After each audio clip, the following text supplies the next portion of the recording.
So the problem here is not a substance issue. It's not a process issue. It's an oligarchy issue. It's a power issue. And this room is where the power of the people of the United States reside. Whether you're a Democrat or you're a Republican, everyone here was elected to be accountable to the people of the United States, not to be governed by tweet. This is class war, and I think everybody needs to acknowledge that, and I think Democrats need to start saying it. Yeah, it's like class nuclear war. Kyle Kulinski and Krystal Ball talk about AOC's recent takedown, I guess, pointing out the problem with Elon Musk governing by tweet and her Republican colleagues almost to a person falling in line and stating the obvious as to how and why that is dysfunctional in our democracy. Let's watch it together. I'll have some thoughts as we go, and then I want to know what you think in the comments. AOC in a committee hearing, and she's, again, just like Maxwell Frost, one of the few that's really taken the gloves off and is taking the fight to them and is staying current and on top of the news and fighting. Yes. So she goes after Elon Musk here, and she absolutely shreds him. Watch this. It has all of our support. For folks following at home, Democrats supported it. Republicans supported it. So why isn't this moving? It's not because there's no substance for it. All four witnesses testifying today are in support of it. Republicans are in support. Democrats are in support. So what happened? Well, on December 17th at 4:15 in the morning, Elon Musk began firing off a barrage of social media posts opposing pharmacy benefit manager reform, PBM reform. And all of a sudden, this bill that had almost unanimous support fell apart in a matter of hours.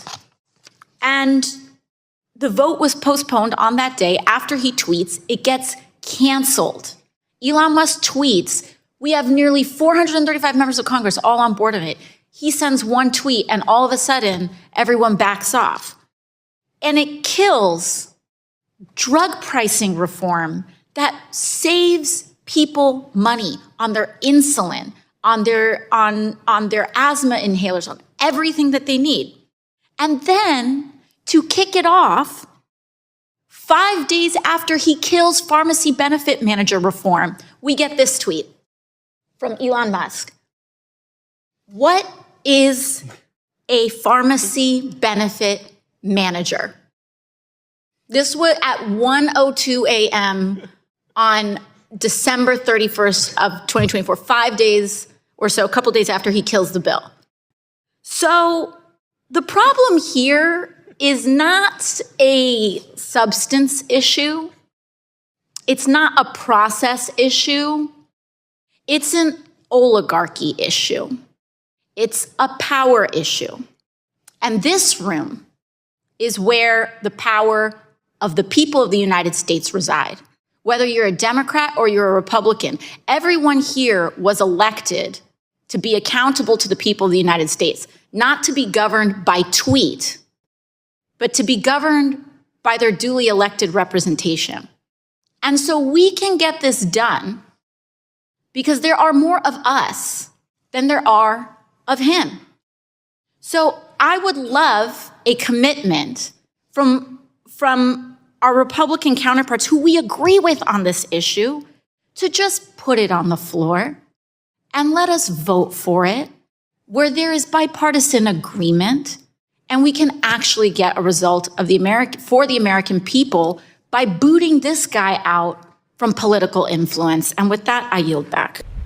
I mean, she killed him. Yeah. My only takeaway from that is, like, why aren't all of them saying this? I actually think she killed her Republican colleagues even harder than she killed Elon there. That is an excellent point. That is an excellent point because, the billionaire is going to do what the billionaire is going to do, but it is these elected officials' job to put the brakes on it, and they are absolutely not. Because she's just showing the power that he has. And it's humiliating for them that, you did all this stuff to get elected and represent your district, blah, blah, blah. And then none of it matters because you've just completely cucked yourself to this unelected oligarch billionaire, handed him all of your power, and you're not lifting a finger to try to reclaim anything for yourself. I mean, with this budget bill that they're passing, like, it matters because of the cuts that are coming from it. But it's also like, you're just gonna, if they decide to do something different in the executive branch, Trump and Elon, then you're just gonna go along with that.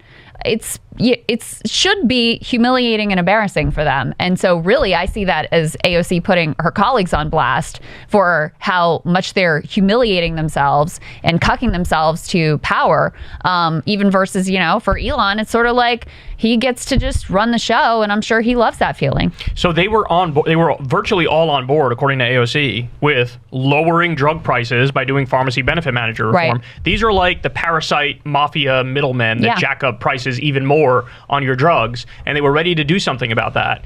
And then he kills it, and clearly doesn't even know what the fuck it is that he killed, right? And humiliating doesn't even begin to describe it. You're talking about, and again, I want every Democrat to be on these talking points, because this is such a fucking layup between the Trump executive order raising drug prices and this action from Elon and the Republicans which raised drug prices. This is what I'm talking about when I say this is an opportunity politically to say, look at what these fucking people are doing. Like, I don't even need to say anything, and that's why the polls are looking like they are right now, too, by the way, for a potential midterm. Yeah. But, like, I don't even need to say anything, and you can see how disgusting these people are, how grotesque they are, how sold out to big money interests they are.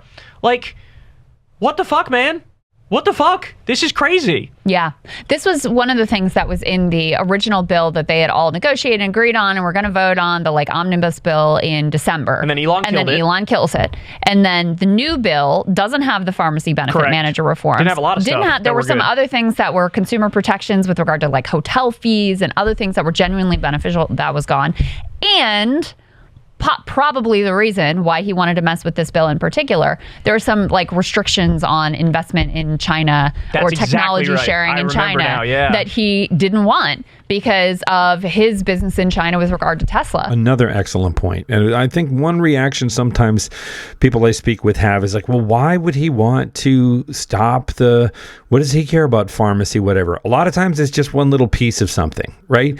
It's not the headline part of a bill. It's some little thing buried in there that fundamentally affects his bottom line in a negative way. And that's what makes him want to kill the whole thing. He doesn't even understand or care about the rest of it. And so I think that's the real reason why he wanted to mess around with this bill. And that part gets stripped out. And then he's like, okay, now you can vote for it. And then they all fall in line and do. I mean, it really is between his money, his power with Twitter, the position that Trump has handed him as, the ruler of the world, and Trump's cult of personality. They're not going to descend an inch. I mean,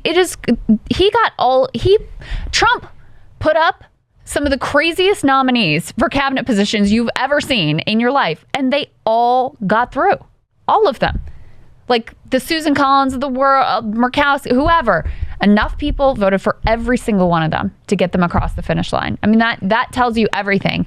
That he, and especially Elon, since Elon really runs the show at this point, they will get from these people whatever it is that they want. And one little storyline this week was, maybe the cabinet secretaries are going to push back some because they're Senate confirmed. And, Elon sends out this email, you got to send in your 5 bullet points, blah, blah, blah. And if you don't, you're fired. There was a little bit of dissent there of, no, we're actually going to handle our own business within the agencies. That's dead and gone now, too, because Trump summoned all the cabinet secretaries into that meeting, had them sit there, and then said, hey, does anyone have a problem with Elon? Because if you do, you can get out. That's it. They, on camera, I think this was very intentional, sort of on camera humiliation of all these cabinet secretaries saying, no, you don't run these agencies. This guy does. And you're going to do whatever it is that he wants you to do. This is class war, and I think everybody needs to acknowledge that, and I think Democrats need to start saying it. Yeah, it's like class nuclear war. I mean, look, the budget framework they just passed, $880 billion cut to Medicaid, absolutely destroys Medicaid, $230 billion cut to the SNAP program, which is food stamps. When you talk about the killing of the PBM reform, so that'll give people higher drug prices, this is class war, and you have Elon Musk is on the side of the billionaires, the oligarchs, the robber barons, the multinational corporations, the price gougers, all of the biggest assholes who make the most money, who want to price gouge you even more. That is who Elon is representing. That is who Trump is representing. And like I said, it should be the easiest fight in the world to harness the will of the American people, tell people the truth, get people rallied, get people ready to fight. I mean, we're talking about prime Mike Tyson versus a kindergartner with like how much you can kill them over this, right? But it requires the fight. And there's only a handful that really know how to do it in this moment. Yeah. Right? And AOC is demonstrating it here. Maxwell Frost has demonstrated it at times. Jasmine Crockett, same thing. So they all need to... Like, we need to stop having the hierarchical thinking on the Democratic side where they go by seniority and shit like that with Jerry Connolly, the head of the Oversight Committee. It's like, you got to throw that out, bro. You got to be all about, like, hey, who actually is making the most noise, who makes the best arguments, who gets the most eyeballs on them. Like, it's time to tool up and become efficient at this shit, you know?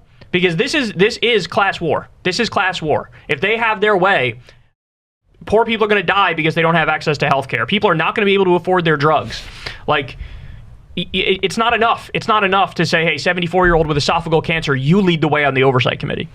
It is so incredibly naked. Like, the oligarch agenda. I mean, you are cutting Medicaid and food stamps to give Elon Musk and Jeff Bezos a tax cut. Insane. And everybody but Thomas Massey voted for it, and the only reason Thomas Massey did is because it didn't cut enough. They're 100%, all of them on board with it. Trump said this was one big beautiful bill. He's on board with it. It increases the spending at the Pentagon. So more money for war, $4 trillion tax cuts for the rich, and healthcare and food taken out of the mouths of babes. So the average tax cut for the top 1% is they get an extra $36,000 thereabouts. And for somebody who makes $55,000 under Trump's plans, you end up having to pay about $1,500 more in taxes. So that shows you what this is. Yeah.